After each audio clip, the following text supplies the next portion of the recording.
patriotism, faith, national unity, education, fiscal responsibility, civility, the values that define America. Fascinating stories and talks from America-loving patriots dedicated to preserving freedom, opportunity, and justice.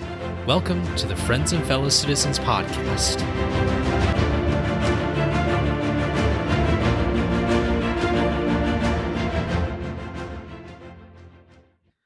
Hello, everybody, and welcome to episode 47 of Friends and Fellow Citizens. I'm your host, Sherman Tylowski. Thank you so much for tuning into this episode and the show.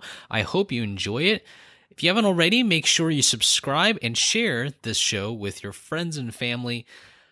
Today is a very, very special day for me because I am also sharing something new to all of you. In fact, it's a new day for Friends and Fellow Citizens.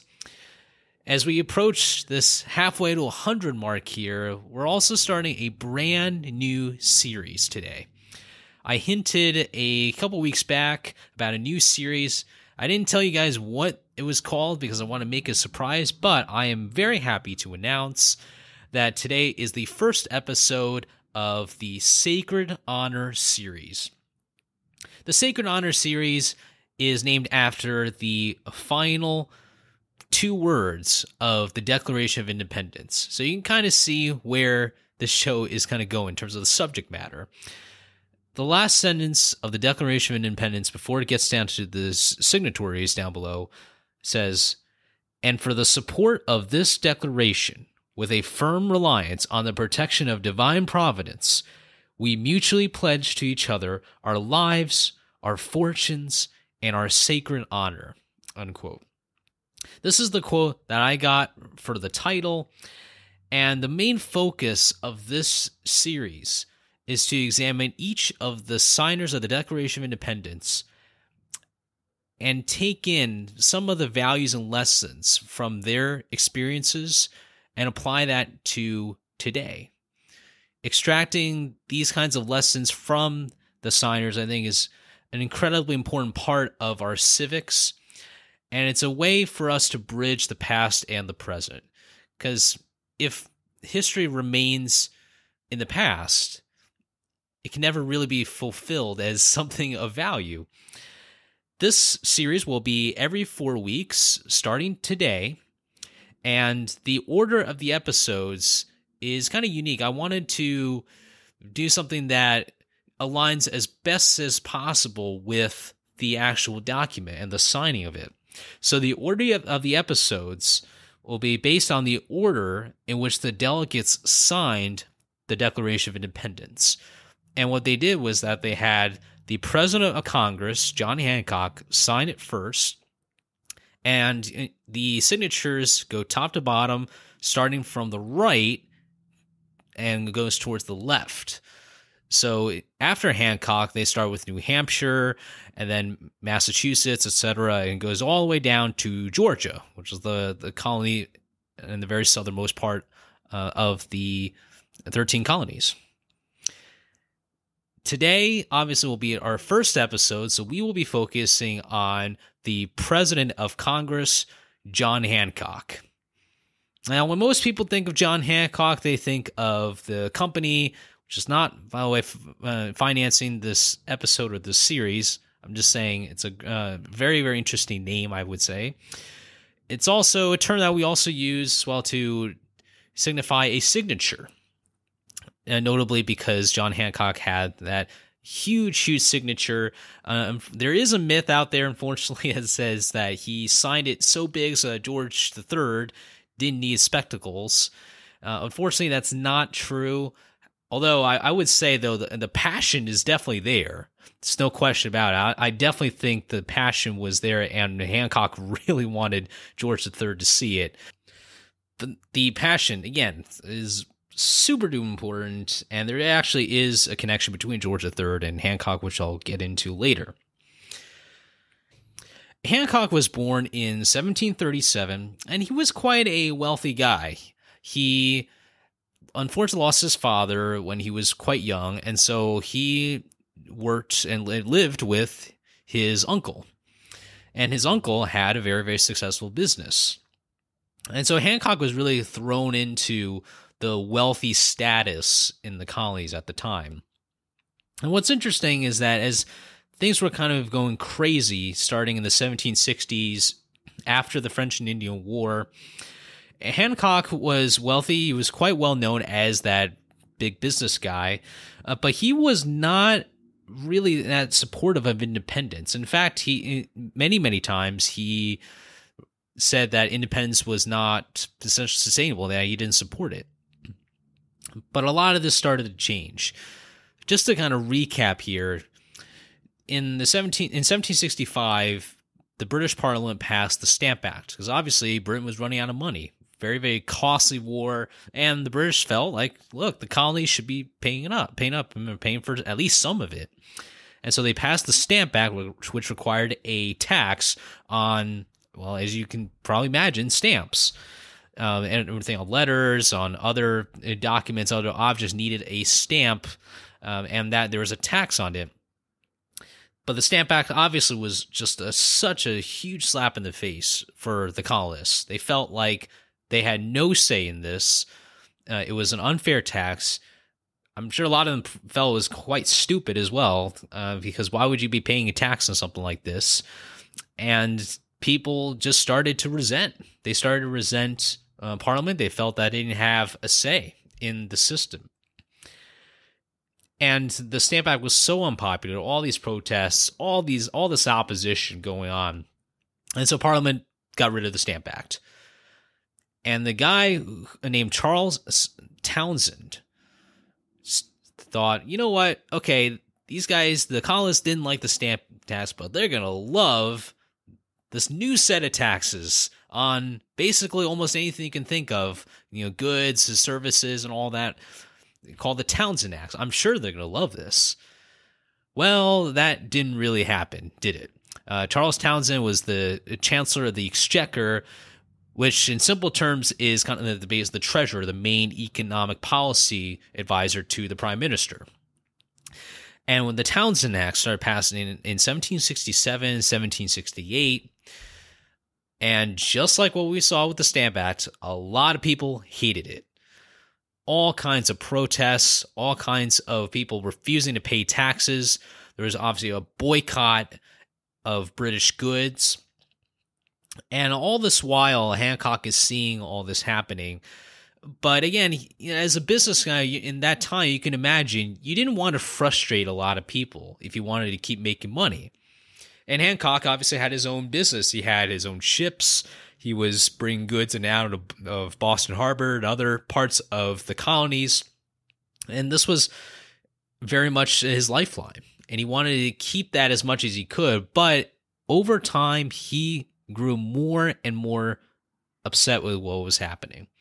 And he said many times that Parliament was misguided and that what they were doing was just absolutely unacceptable. But things didn't really change bigly for him until 1768.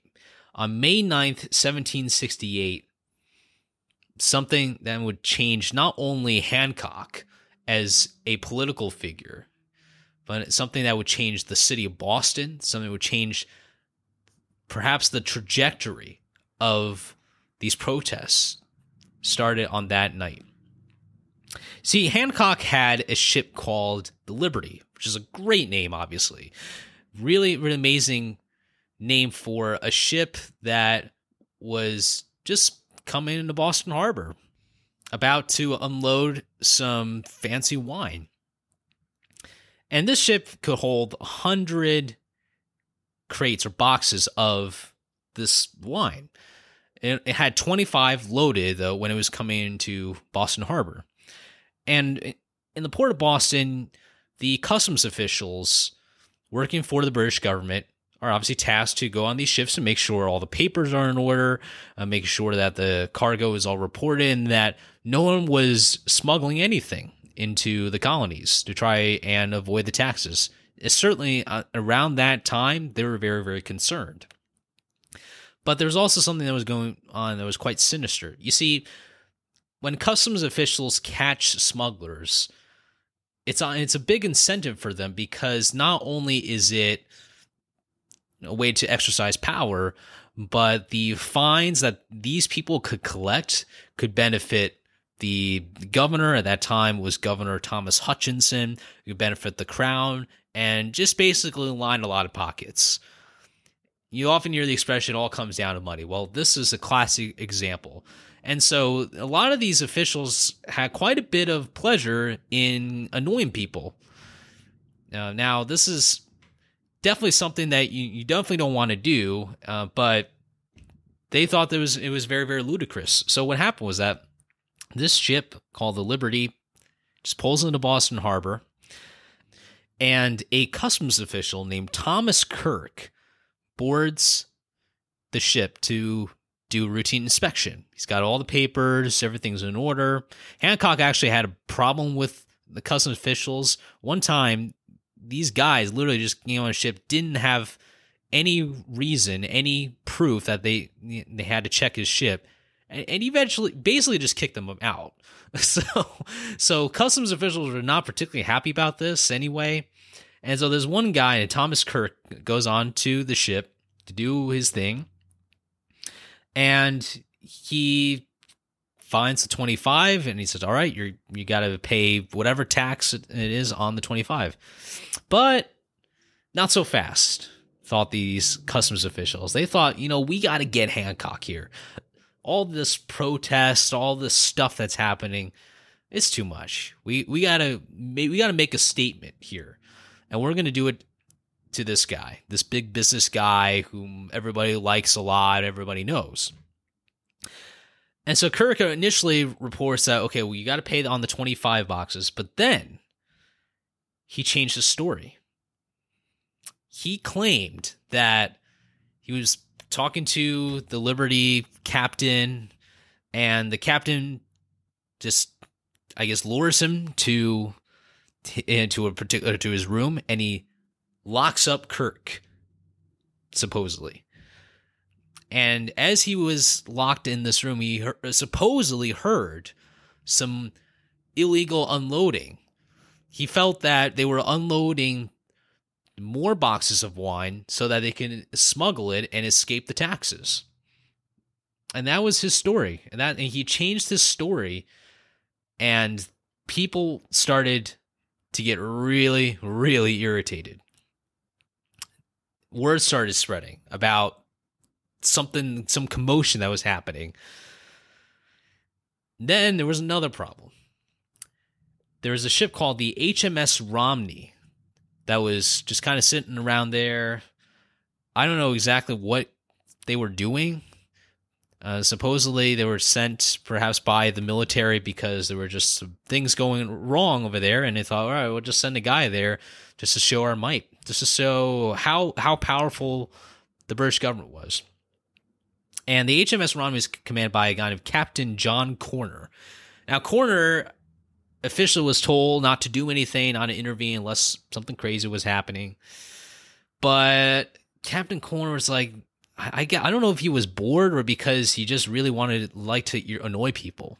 But he decided, we were kind of cash strapped, and I could use a hand on my ship, so I'm going to start impressing these colonists.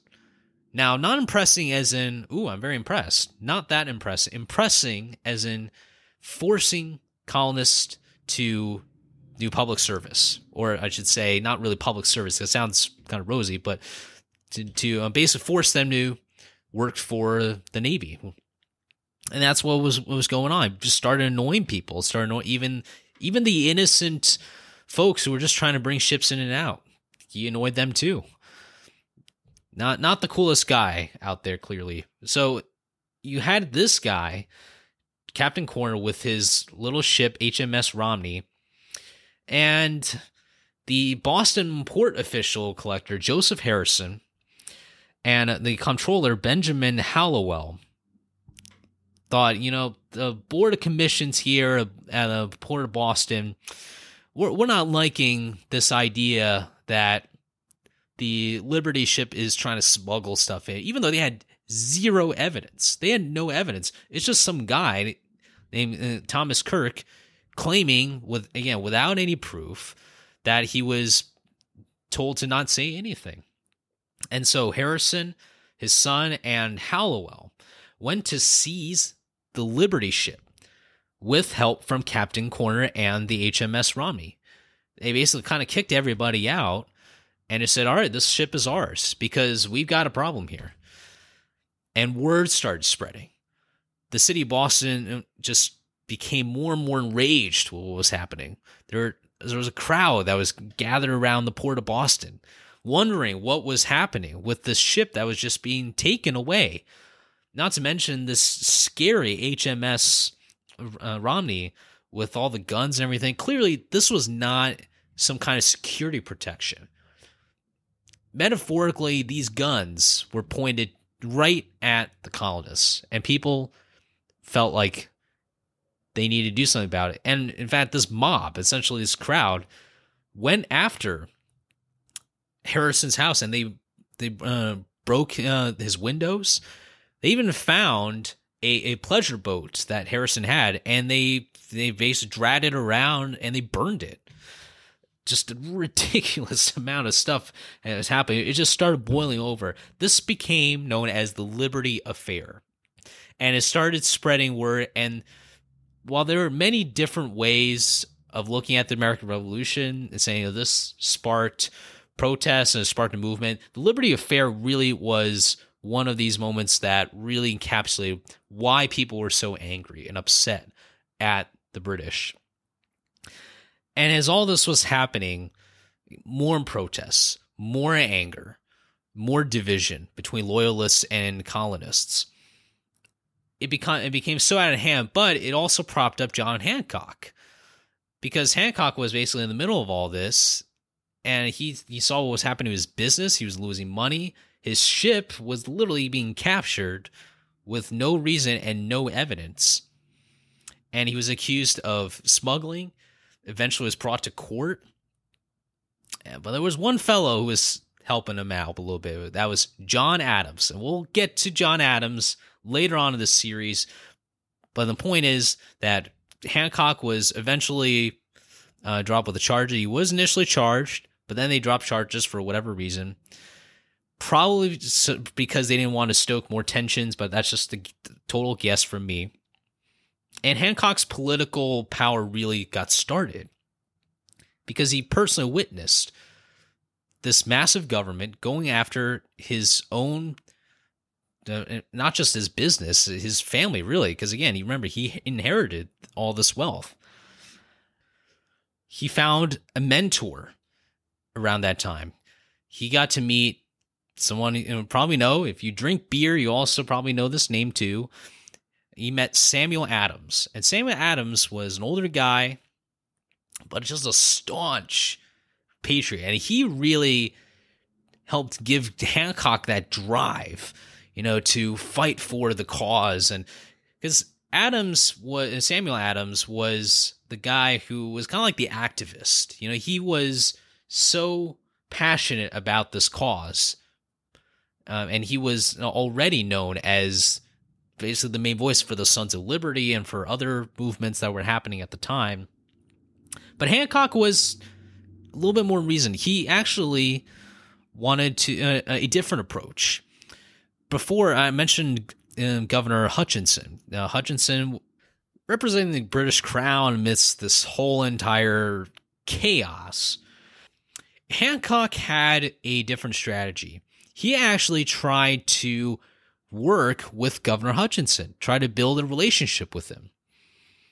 Hutchinson approved some of elections that involved Hancock. He approved in making sure that everything was going smoothly with the elections, but he didn't contest. Hutchinson did not contest many of the elections that Hancock had won in.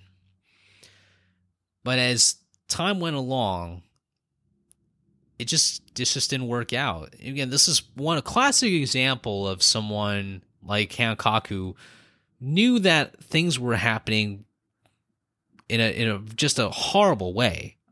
He was someone who wanted to still continue to build relations with someone, even though he vehemently disagreed with the authority that he represented. In this case, Governor Hutchinson. Hancock did not like the violence that was happening. He supported things like, for example, the Boston Tea Party, but he didn't like how a lot of these colonists were going about it, especially when it came to attacking customs officials. I mentioned earlier about burning the boat. I mean, okay, you might not like the boat, you might not like the customs official, but doing something like, going after someone's private property was something that he really did not support. In part because he personally saw how his own property was getting violated by a tyrannical government. Probably in his mind, he's thinking, why would I want tyranny in another form going after my own private property? And as Hancock became more and more influential, he worked with Sam Adams, even though they both had a lot of differences on independence, on how to go about things. I mentioned earlier how Adams is that kind of activist sort of mindset. But Hancock had enough wisdom, he had enough experience and connections that he later became the president of Congress in May 1775. What's strange, though, is that the previous president, Peyton Randolph, was expected to be the president for some time, but Randolph had some business down in the House of Burgesses in Virginia, and people decided to choose Hancock as his replacement, but perhaps initially only temporarily. Now, what's funny is that it was happening in 1775, and turns out that Hancock wasn't going to be there for just a short period of time. In fact, he was there for more than 2 years, and probably the craziest 2 years he can ever be in as president of Congress. When he presided over this, he put out the first ever declaration of the causes and necessities of taking up arms. This was his first major resolution that he had pushed for under his leadership. And I'm going to read you a quote from there because it really encapsulates his platform and what he was calling for, the precursor to the Declaration of Independence. Quote, "With hearts fortified with these animating reflections, we must solemnly, before God and the world, declare that, exerting the utmost energy of those powers which our beneficent Creator hath graciously bestowed upon us, the arms we have been compelled by our enemies to assume, we will, in defiance of every hazard, with unabating firmness and perseverance, employ for the preservation of our liberties, being with one mind resolved to die free men rather than to live slaves." Unquote. What's interesting about this is it doesn't call for independence, but it called for living as free people, not as slaves. This was the position that Hancock initially had. But from my reading and from other sources that I read from other historians, Thomas Paine's Common Sense, which is that pamphlet, that powerful pamphlet that essentially reiterated this divine protection that the colonists were looking for with regards to their rights and their safety and their prosperity, as well as the influence of Samuel Adams. Hancock believed that this is now the time to call for independence.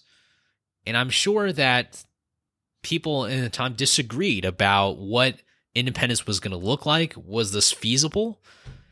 And what was exactly going to happen? You can't just declare independence and not have an idea of what to do. Because at that time, if you were going to say, I want to declare independence from the crown, that's like a death sentence. You couldn't go against the crown. Even if you really, really wanted to, what about your families? Think about all the loyalists that were living around the country, many of whom would probably be so dedicated as British subjects that they would report your families and your friends and essentially erase your support system forever. These were very, very big questions that Hancock had to deal with. And he really believed that with his position, he needed to be that presiding officer that would moderate all these different positions amongst the crowd of about 60 members at that time in that Second Continental Congress.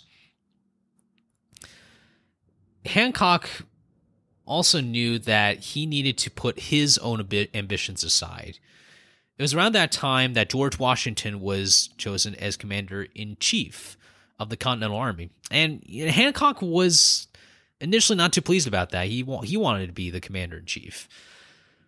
But he still wrote to George Washington and believed that his integrity and his values were right for this commander-in-chief position. He wrote to George Washington on July 6, 1776, 2 days after the ratification signing of the Declaration of Independence.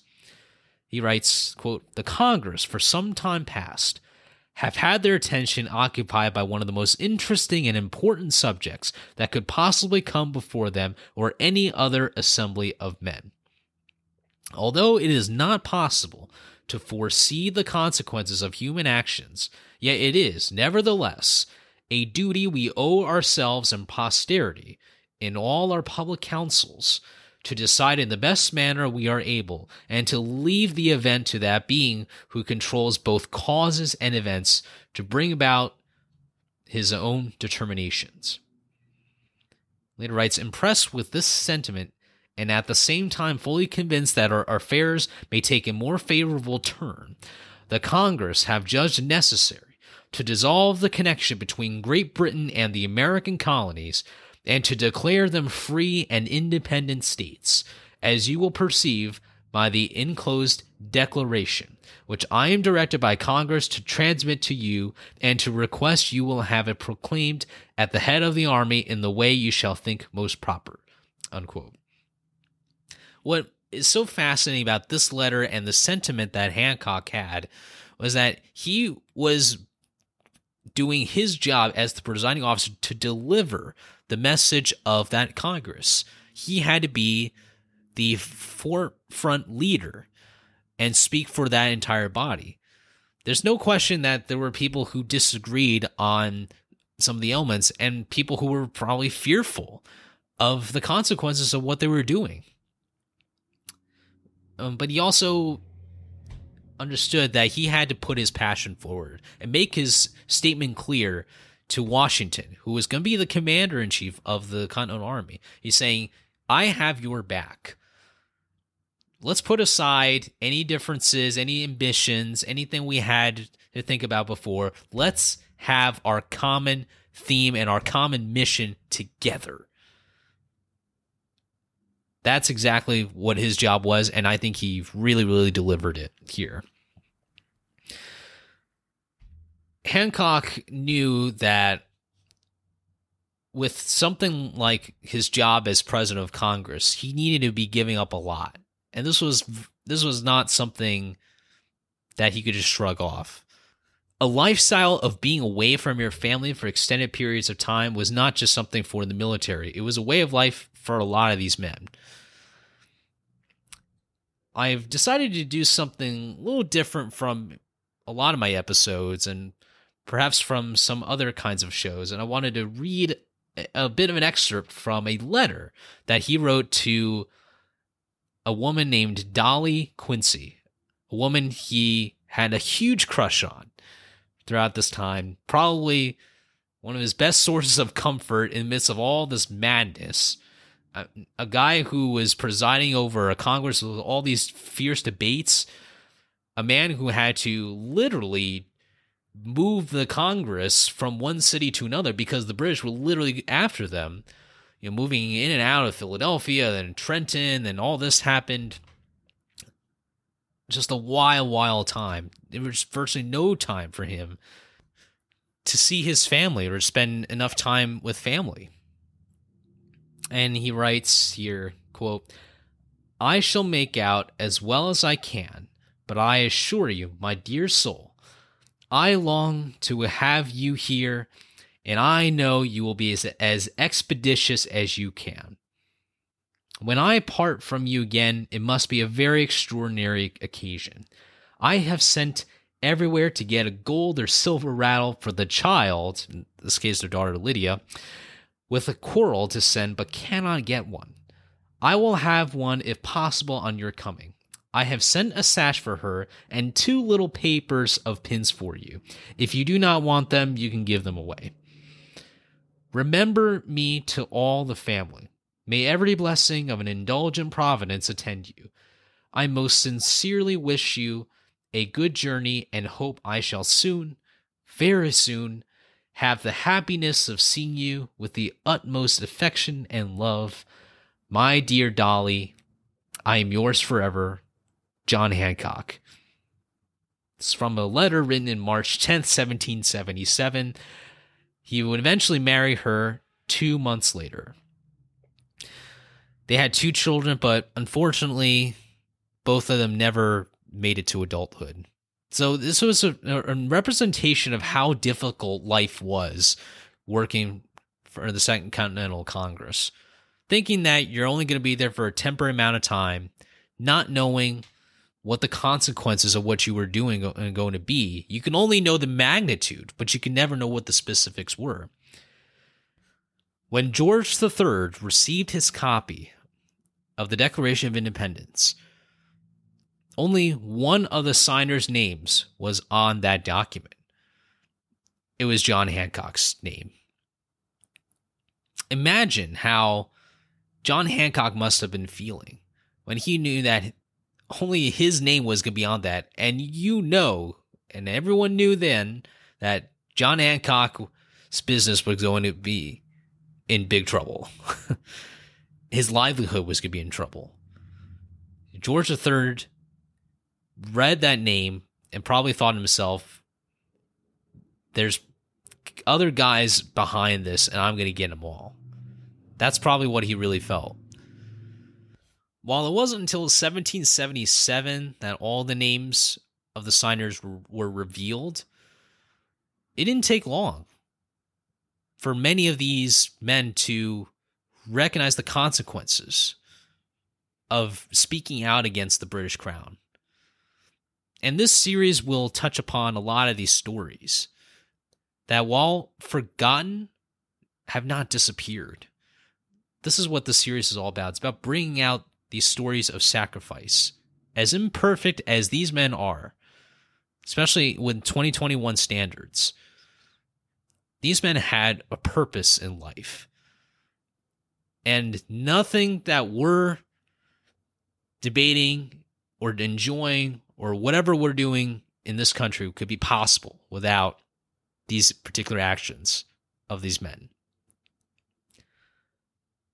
Now, John Hancock was a devout patriot. He dedicated years of his life to the service of the nation. While he dedicated many years of service, countless funds to support the Continental Army, especially because he was a rich guy, his health became a bigger problem over time. He was governor of Massachusetts, first time 1780 to 1785, and then again from 85 to 93, with some gaps in between, because with his health in flux, his career was kind of in flux too. Ultimately, though, his story as governor of Massachusetts is not as profound as his time as the president of Congress, even though he was only president for a couple years, in part because of his health and some of the other things he wanted to do. He wanted to spend more time with his family, I suppose, which is understandable. I mentioned earlier about the sacrifices that he's had to make. And he was still governor when he passed away in 1793. He is buried at the Granary Burying Ground in downtown Boston. If you ever get a chance to walk the Freedom Trail in Boston, I highly encourage you to visit that small cemetery. Other notable figures are buried there. It's a wonderful piece of American history for all to enjoy. Now, as we think about John Hancock, what is his role and his legacy in American history? He presided over one of the most chaotic times in American history. Such a chaotic time that we really don't have enough time in this episode to cover everything that happened under his watch. But as you'll see with some other figures that come into play in the rest of this series, you'll start to see how this convention of 56 total signers came to be and how significant a lot of this work eventually became as a new nation. One thing I want to first mention here is that Hancock showed how you can have passion and patriotism without agitation. So let's not be the agitator like Captain Corner, who, again, I don't know what he was up to, but let's not be the Captain Corner agitator to show some kind of passion for someone or something. Hancock knew that if he were to be showing passion, he knew that he had to exercise all the options available. That's why he built relationships with Governor Hutchinson. That's why he wasn't on board with the independence movement too quickly, because he wanted to see what else the British had to offer. Was there any possibility for the colonists to have a voice? When he saw the end of the road, that's when he knew that independence was the right way forward. And not to mention that as a religious man himself, he also believed, probably with the help of Thomas Paine and others, that this was not just a calling for himself from himself. This was a calling from God, and a calling for divine providence and for God to send him this message that what is happening in society was wrong. He witnessed personally what happens when a tyrannical government doesn't care a bit about people's rights. It basically just becomes a group of people just trying to annoy others and fill their own pockets. Building relationships for him was about trying to resolve disputes and working with people who have different styles and views. Think about how lacking that is nowadays. It seems like everyone is in their own camp, and anyone who disagrees with them, God forbid, is someone who is a horrible person. That's the perception that we're getting, unfortunately. We are siloed so often in our own worlds. Even people who have different styles, we might make them feel uncomfortable just because they have a different style. Well, think about the relationship between Sam Adams and John Hancock. These two guys couldn't have been more different in their styles. Heck, I don't think Sam Adams really agreed to anything with John Hancock on a lot of issues until that Declaration of Independence. It goes to show that even with different styles, you can have people with that common mission to make things right. Both Adams and Hancock agreed that you can't just board someone's ship and take their stuff away without any reason. That's a good starting point. Let's work on that. It's the same thing nowadays. People want to look for the perfect partner, the perfect group of people who agrees with you on every single little issue. It's never going to happen.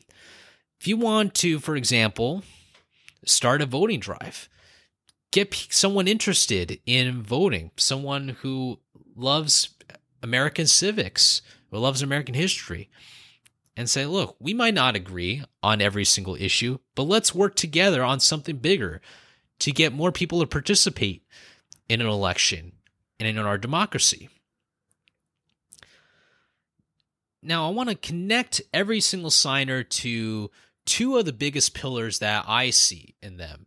Now, every signer has lived a life or has done things that relate to the 6 pillars of Washington's farewell address: patriotism, faith, national unity, education, fiscal responsibility, and civility. But every episode, I will be picking 2 that stand out the most.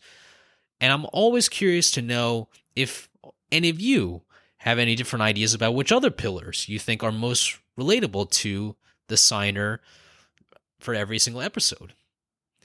The first pillar I have identified as patriotism. And that's pretty obvious. Now, I'm not picking patriotism just because he was literally associated with patriots at the time, but he believed that putting others in country before himself was an honorable thing to do. Like I mentioned before, he wanted to be a commander-in-chief, but he knew that squabbling with Washington is not going to cut it. It's not going to get you anywhere. And he also knew that putting his name on King George's copy, risking his life and fortune. Remember, a fortune that he inherited, so it wasn't really built by him. It was built by people in his family. Putting all that on the line for an idea, it wasn't a country at the time because they didn't conceive what the country would look like, just for an idea, is something very, very honorable and something worth considering. He also embodied the idea of civility. He understood the law. As much as he hated it, he knew that you need some kind of way to get things done. One way is to obviously work with the governor. But he also knew that he needed to get the papers correctly. Like I mentioned earlier, he had a bit of a problem with customs officials. By the way, any customs officials out there might want to know what the law is, because otherwise you might get someone like John Hancock throwing you out of your own ship. He also knew that he could not support violence. I know that the American Revolution is very much defined by civil obedience and war, but the reality is it didn't always start that way. That there were people who wanted to, and like I said earlier, exercise all the options first. Make sure that the disobedience part is not the only way to do things, because clearly people like Hancock and Adams, and not Samuel Adams as much, John Adams and others clearly felt that there were other ways. But once those were off the table, they needed to think, okay, where is the next way to go? No doubt that the signers did not want war, but they felt within themselves that this was not their choice, but the course of history. And they needed their divine protection from their creator to ensure that no populace ever has to go through what they had to go through. Finally, Hancock knew that he needed to be the adult in the room. As smart and passionate as those signers were, John Hancock had to be the captain of the ship and had to make sure that no one was going to ruin it for everybody. He had a lot of work to do. He even needed to hire clerks to do correspondence, to manage the convention and other logistics. So while he wasn't the fervent guy in the room proclaiming all the amazing quotes that you hear from the American Revolution, he had to steady that ship, probably because he knew that this example of governance is what the colonies had to prove to the British government. Now, the British weren't just going to say, all right, you do a great job of governing, why don't you be an independent country? But he knew he needed to set that precedent. And not to mention that he was also taking a temporary role in place of Peyton Randolph. And he also knew it wasn't just going to be about his definition and his tenure as president. He was also doing it for an institution and for people who preceded him and people who would replace him as president of the Second Continental Congress. So being an adult in the room, having those values of leadership, of steadying the ship, even when you really, really, really, really want to voice your opinion about something, that is a virtue in itself. We can all learn from that. John Hancock has been a wonderful role model, I think, for a lot of us.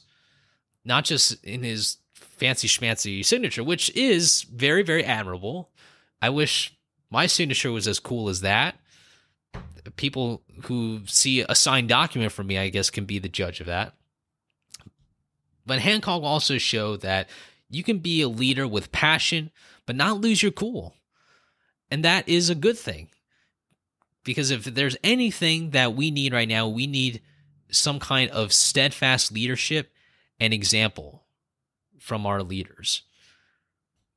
While Hancock was not a perfect man, and neither were the other 55 signers, he showed exemplary courage and leadership that was expected from people in positions of power like him. My hope is that as we explore the other 55 signers, we will keep in mind the steadfast leadership that John Hancock displayed that would ultimately result to the independence of these United States of America. Thank you so much for listening to the first episode of the Sacred Honor series. I hope you enjoyed listening to it, and I hope you will tune in for our future episodes coming out for this series. Subscribe and tune in for the next episode of this show. And remember, a day in America always gets better with our friends and fellow citizens.